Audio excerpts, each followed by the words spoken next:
Yun na. Magbe-welding na. Ang maso na welder pa. Nakasangkay ang isang paa. Hindi ba mga okay naman, nakasabit yan o. Hindi mahulog. Nakasabit. Okay no. Welding na po ang ating tubular.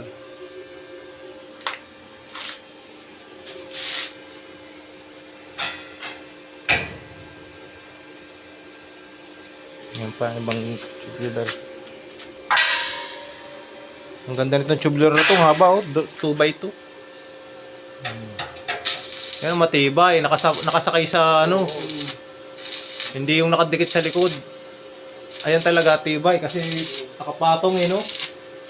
Ang belt sa likod sana, pero madali naman yung Matanggal yun. madali naman pala matanggal yan, kaya diyan na lang para makatulong sa Oo, at least yan nakasalo. nakapatong. Salo na mismo sa bakal.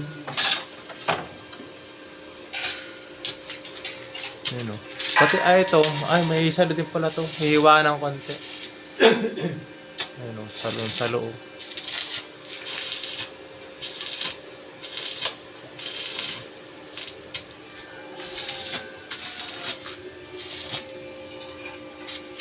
Salo na sa mga angle bar. Tiba yan, ang kapal niyan eh. Pang-building yung bakal eh. Oo. Best, bakal talaga yung mga ginamit na to. Tapos sa pinang cross pang ganun, eh, ganun din. Pang-building ngayon, para ka basketball court, mga ganun. Pang mga pang-covered.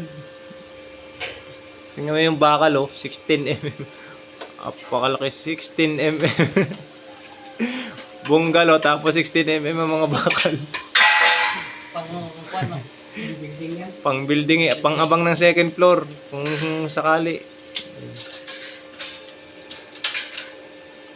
Pati poste ang lalaki oh. Tingnan niyo naman oh. Di 12. 12 ang lapad eh. Hindi na nga. Oh, 1-0 nakadikit na.